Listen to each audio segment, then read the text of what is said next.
A very good morning, dear students.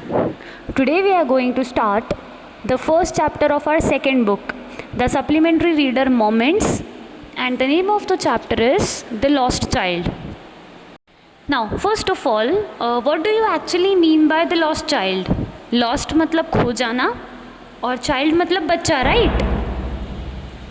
Now, this story is about a child who was lost in a fair. Fair मतलब मेला, FAIR fair, एक मेले में खोए हुए एक बच्चे की ये स्टोरी है. So let's begin the first chapter.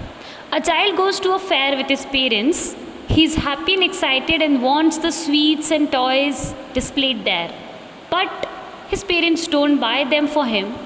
Why then does he refuse when someone else offers them to him? एक बच्चा है, वो अपने पेरेंट्स के साथ मेले में जाता है.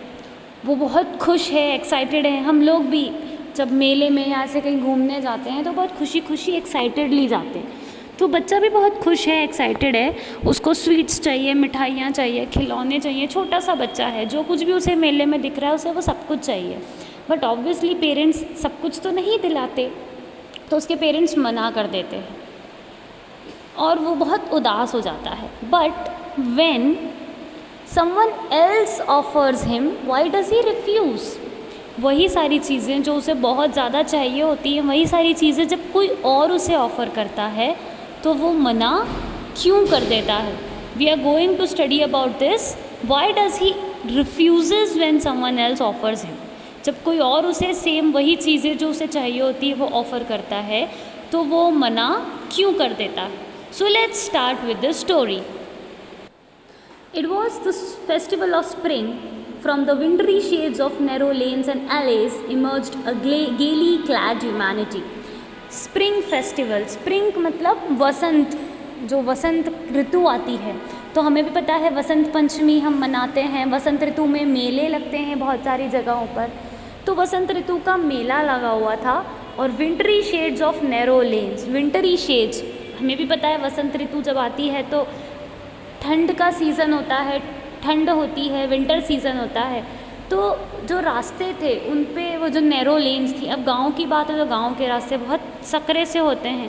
सकरे, नैरो मतलब बहुत सकरा. तो उन सकरे से रास्तों में से जो विंटरी शेड्स मतलब जो झाड़ियाँ उगाई थी, जो पौधे उगाए थे, उनसे होते हुए Alleys emerged a gaily clad humanity. गेली मतलब बहुत ही ब्यूटीफुली, क्लैड कपड़े पहने, और ह्यूमैनिटी मतलब लोग. तो बहुत सुंदर सुंदर अलग अलग कलर के कपड़े पहने हुए लोग जो हैं वो निकल के आते हैं.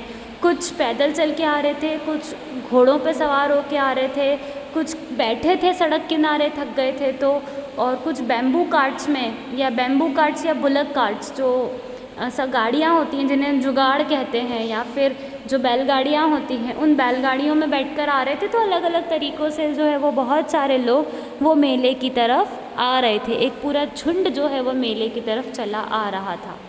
One little boy ran between his father's legs brimming over with laughter and life. उस भीड़ में एक छोटा सा बच्चा भी था जो अपने पिताजी, बहुत छोटा सा था वो, अपने पिताजी के पैरों के बीच दौड़ता दौड़ता, उनके आसपास दौड़ता हुआ, वो बिल्कुल खुशी और लाइफ से, ज़िंदा दिली से भरा हुआ वो उस मेले को एंजॉय करने वहाँ पर आया था. और वो पूरे सुकून के साथ उस मेले को एंजॉय करना चाहता था. As you can see in this picture, ये दो पेरेंट्स हैं, वो मम्मी उस बच्चे का हाथ पकड़ के उसको खींचे लिए जा रही है, और वो बच्चा बार बार उंगली उठा के इशारे कर रहा है, मुझे ये चाहिए, मुझे वो चाहिए. तो ये बच्चा बार बार अपने पेरेंट्स से कुछ ना कुछ चीज़ें डिमांड करता है और वो उनसे वहाँ पर मांगता है कि मुझे ये दिला दो, मुझे वो दिला दो.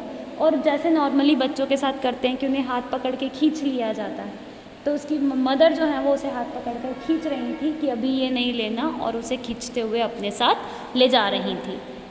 कम child come called his parents as he lagged behind. Lag behind मतलब पीछे छूट जाना.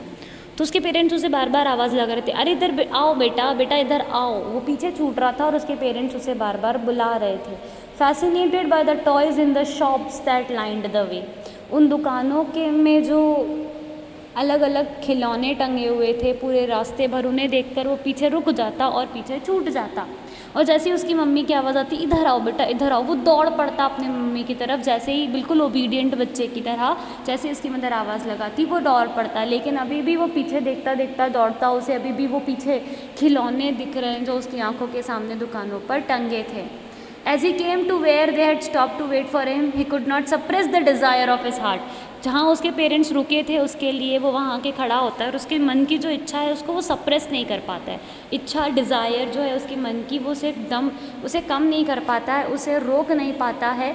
हालांकि उसे पता था कि पेरेंट्स उसके मना कर देंगे। He knew the old cold stare of refusal in their eyes. Cold stare, घूरना, जैसे नहीं बच्चों को घूरते हैं डराने के लिए कि नहीं मिलेगा कुछ भी, रिफ्यूज़ कर देना, रिफ्यूज़ल की जो वो उसका आंखों में उसे दिखाई दे रही थी अपने पेरेंट्स के, लेकिन फिर भी वो उनसे विनती करता है कि मुझे वो खिलौना चाहिए।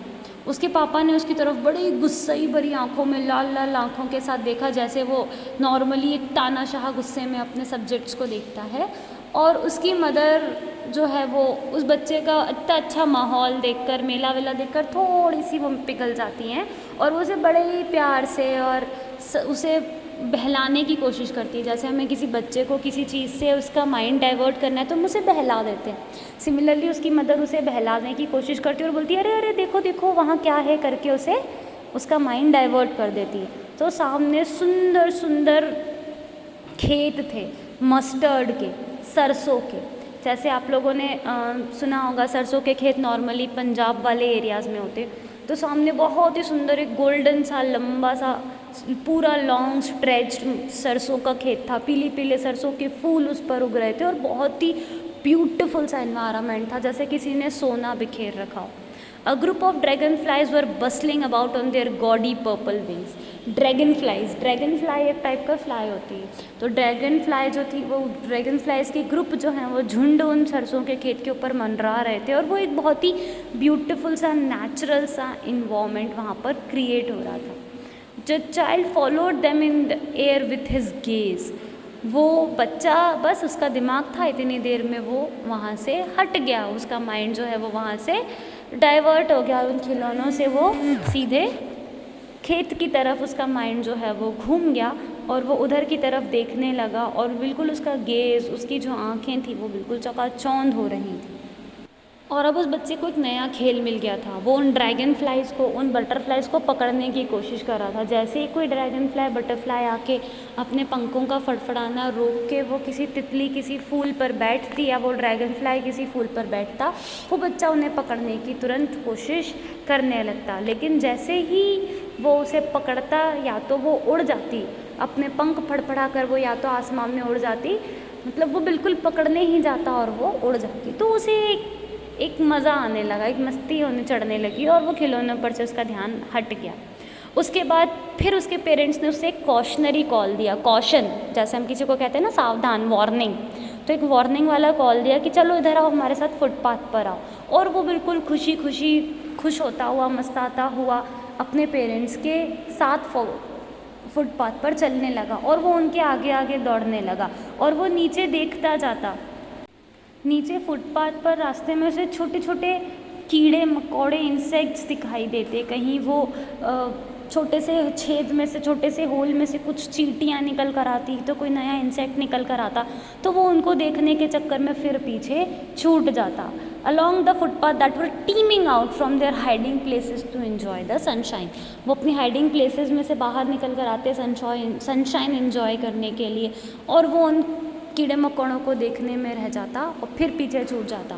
फिर उसकी मम्मी उसको आवाज़ लगाती, इधर आओ बेटा, हमारे साथ आओ, पीछे मत छूटो, और वो खुशी खुशी मस्ताता हुआ उनकी तरफ दौड़ पड़ता।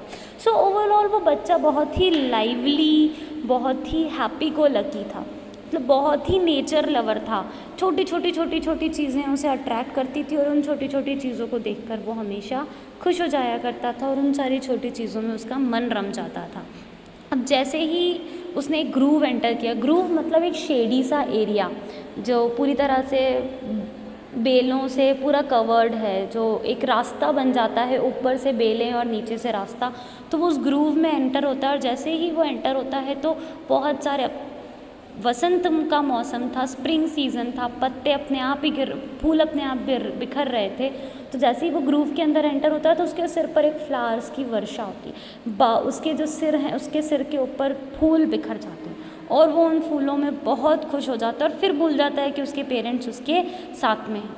तो जैसे ही वो फूलों की बारिश उसके ऊपर होती है तो वो फूलों की पत्तियाँ, वो पेटल्स इकट्ठने, पंखुड़ियाँ इकट्ठा करने में वो बिज़ी हो जाता है और अपने हाथों में वो पंखुड़ियाँ समेटता है। लेकिन जैसे ही उसे डव्स की कूइंग सुनाई देती है, पास में डव्स थी, डव्स की कूइंग जैसे ही उन्हें उसे वो सुनाई देती है, उनकी आवाज़ सुनाई देती है, तो वो अपने हाथ की सारी पत्तियाँ उसके हाथ से कब बिखर जाती हैं और वो कब उन डव्स की तरफ दौड़ पड़ता है उसे बिल्कुल भी पता नहीं चलता। द डव चिल्लाता हुआ वो उनकी तरफ चला जाता और उसके हाथ की वो पत्तियाँ वहीं बिखर जाती। तो वो छोटा सा बच्चा अपने लाइफ के हर एक मोमेंट को एंजॉय कर रहा था और उसके पेरेंट्स उसे फिर आवाज़ लगाते हैं कि इधर आओ इधर आओ। और अभी तक तो वो बच्चा जो है वो सरसों के खेत में घुस चुका था और वहाँ पर बैनियन ट्री के पास जाके और पूरी तरह से अपनी लाइफ को एंजॉय कर रहा था और सब कुछ देख रहा था। अब फाइनली उसके पेरेंट्स ने एक छोटा सा पगडंडी वाला रास्ता लिया जो कि सीधे सरसों के खेत के बीच में से होता हुआ मेले की तरफ जाता था। तो अब वो उस रास्ते पे चलता हुआ बड़ा खुश होने लगा और अपने पेरेंट्स के साथ मचलता हुआ फेयर की तरफ जाने लगा।